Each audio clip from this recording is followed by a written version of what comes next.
perkenankan saya, Leni Damani, ibu dari Mikael Histon Sitanggang, anak umur 15 tahun yang meninggal dunia karena dianiaya TNI bernama Sertu Reja Falipi, yang kemudian TNI tersebut hanya dihukum 10 bulan. Anak saya pun pergi mengajak temannya untuk bersama membeli makanan. Anak saya bilang ke dia, ayo beli makanan, terus temannya balas, tunggulah dulu.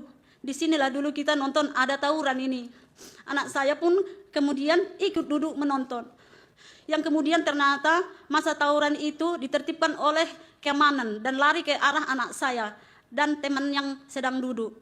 Melihat itu anak saya pun ikut berlari, yang kemudian ternyata ditangkap oleh tentara yang merupakan Babinsa, dan Babinsa itu memukul anak saya dan menendang sampai kemudian anak saya terjatuh ke bawah jembatan sedalam 2 meter. Ketika anak saya mencoba untuk merangkak ke atas, anak saya kembali dipukul dan ditinggalkan saja di situ oleh Babinsa ini. Ternyata waktu malam-malam anak saya ini mengeluh, sakit katanya.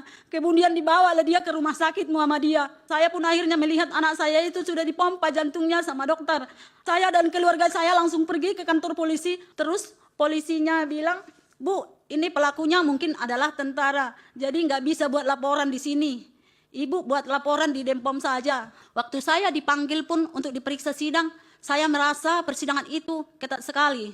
Akhirnya tanggal 20 bulan Oktober 2025 keluar putusan terhadap Sertu Reja Falepi itu penjara 10 bulan. Pada saat itu saya menangis karena hakim militernya bilang kalau Reja Falepi masih muda dan dia masih dibutuhkan di satuannya.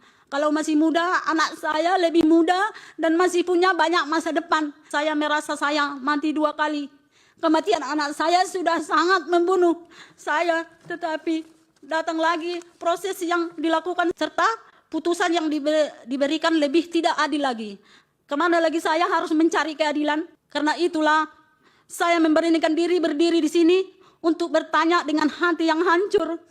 Mengapa pembunuh anak saya hanya dihukum 10 bulan? Apa dasarnya? Kenapa dengan proses yang begitu panjang tetapi tidak ada keadilan terhadap anak saya? Saya tidak menuntut balas.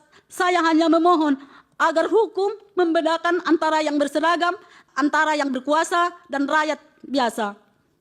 Jika hukum tidak mampu menghadirkan keadilan bagi anak saya khawatir ia juga akan gagal melindungi anak-anak lain di masa depan.